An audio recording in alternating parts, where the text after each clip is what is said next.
let's talk about tennis, because I know you love tennis. And if you're gonna use tennis as an analogy, there are games where you're getting beaten, you have break balls, and I want you to relate a tennis game to your life, because we can then pair it up to life philosophy. So if you go broad, when do you play your best tennis in life? How does it feel? And how do you make a great tennis? Or what do you need to have in order to play tennis well? What needs to be in your life, right? Family, friends, So etc. someone wrote a really great article about tennis, and it was 80% of tennis ends up being at the beginning of your career ends up being you're playing not to lose instead of playing instead of playing to win. And there's a fundamental shift where you're sort of essentially whether you're good or bad or whatever, like you're learning. Most points are won because the other person lost it rather than they won it. And so it's an 80-20 rule basically. Like, and at some point when you become a professional, it becomes 80-20 the other way. And where you are winning the points, you are not losing. You're not default. They aren't losing to you. You're beating them.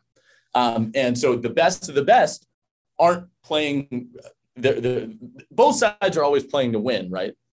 But the structure of the actual win for the best of the best ends up being able to playing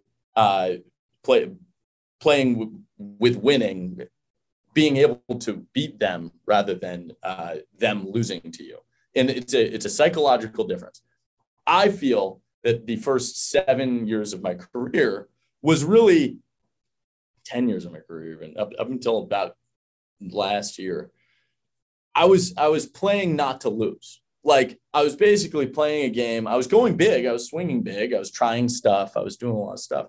But now I'd say, if I were to analogize it to the market, like, I think that I've worked my way up the ranks a little bit in the system, and I believe now, like, we start to play the fun games where I get to play to win. And I think that for the last 7 years, I've learning. I think playing not to lose is about learning. It's about seeing what works for you, what doesn't. How does the market work? How does each player play individually? Like, and I believe that the next 10 years of my career, 20 years, 30 years, hopefully hopefully I do this a while. I will be playing to win and actually have the ability where I win the points rather than other people are losing the points. I think that would be my best analogy for tennis specifically in my world of business. It's you always want to be playing to win the points, but it turns out they are losing the points more often. And being a good investor, genuinely being a good investor, it's really about them just losing the points and you winning by default. But being a great investor, I think, it's about playing to win, and you are winning the points. You're defining the market. That's amazing, Adam. And just the final question, because I love that analogy. Can you push it up to life philosophy even, and also explain to people, whether they're interested in business or entrepreneurship, that you will have break balls, you will have sets you lose. Maybe that's a startup that fails. So you sort of have to persist in order to get where you are. So just to wrap it up, maybe. Yeah, life. I mean, I'm still early on in my life, in my career. I feel a veteran in some ways, and also a novice in others. The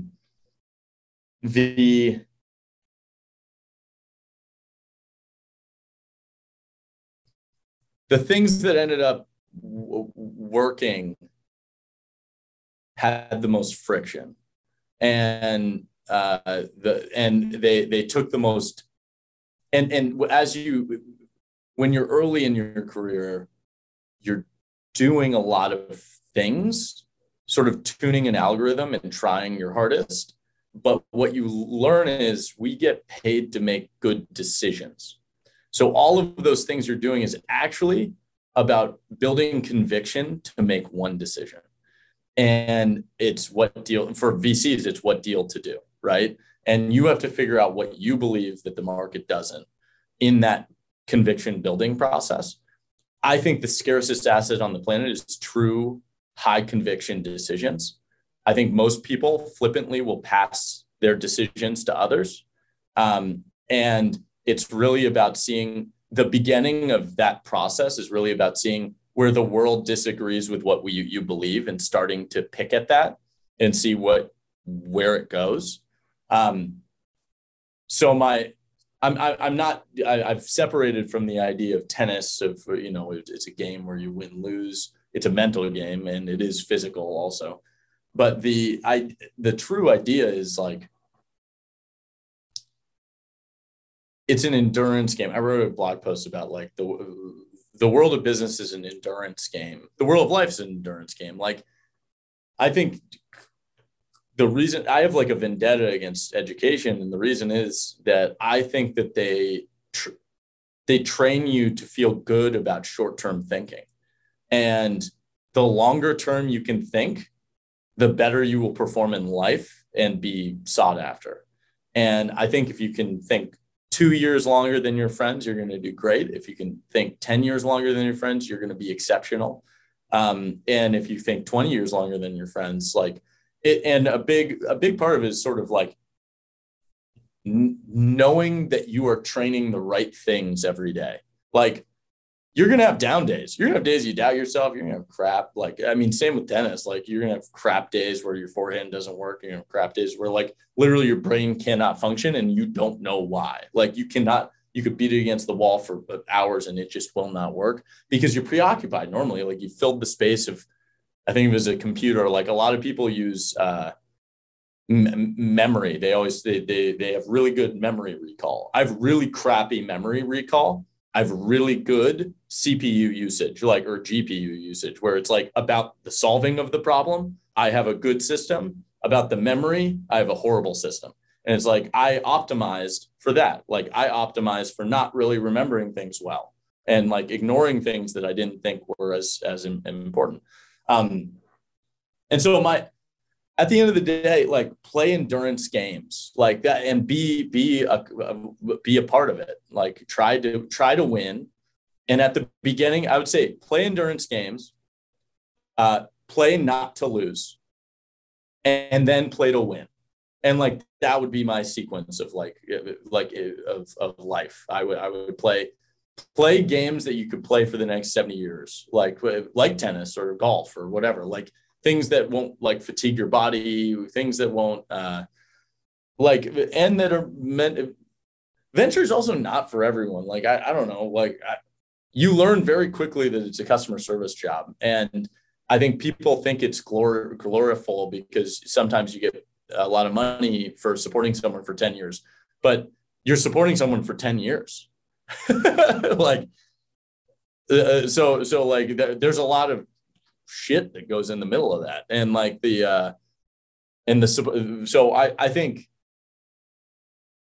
for any job, any career, I think it really is about playing an endurance game though, and making sure that you're setting yourself up for the long haul. There are going to be people who outperform you in the short term. I mean, we were an accelerator. So Boost VC itself, and this, I think we will end soon, but like Boost VC itself, like, we started as an accelerator when there were like 15 other accelerators. Actually, there's still like 500 other accelerators at that time. And we weren't the best known. And we're still not the best known, but like, we put one foot in front of the other and stayed who we were, where we were supporting crazy ideas and crazy markets. And like, we focused on this part of the ecosystem that everyone ignored, where venture capitalists didn't realize it. No one realized it. And because of that, it was hard. Like, it was difficult because we had to tell the community of founders that they're doing the right thing when the entire world was saying they were doing the wrong thing. And like, those things are hard, but slowly but surely, like, a lot of accelerators just fell off. Like, they just stopped, and we're still here. So I would say this is a good example of like, we were playing not to lose, right? Like, I was just around for long enough where a lot of people just lost over a significant period of time. Like, they just stopped doing it and they evolved to something else, or they And the programs still, some of them still last, but we stayed our course. We kept going. We were like, hey, that is north. We're going to keep going in that direction. And you do that for 10 years. You put one foot in front of the other. Eventually you get somewhere. You might not get where you're going, but like you get somewhere. And so that's what Boost VC has been. Like we have been successful by not losing and by continuing and being able to sustain. And I believe that the next phase, if I can unlock it, is I get to start to play to win, and it's going to be really fun. And like, we built trust for 10 years the hard way. I built an engine that I believe is a money printing device. Like, I believe in what we have done and what we are doing. Some pieces of it were incredibly hard. Like, if our forehand wasn't working, we had to learn a backhand, right? Like, if the serve was garbage, like we had to learn how to move our legs. So we trained each piece of the game, and I feel right now like how we are positioned, like at the base of what Boost VC has always been, and like it took us a long time to realize what we do best. So it's real when you're building something, you try to figure out what you do best, better than the market, better than everyone. And the thing that we do best is we believe first. We believe in the unbelievable things. We believe in the idea that the world could change in a specific way. And we do that better than I believe anyone else on the entire planet. And that belief has turned into a community. And now that community has a chance to go win. And like, that's how I feel about us anyway.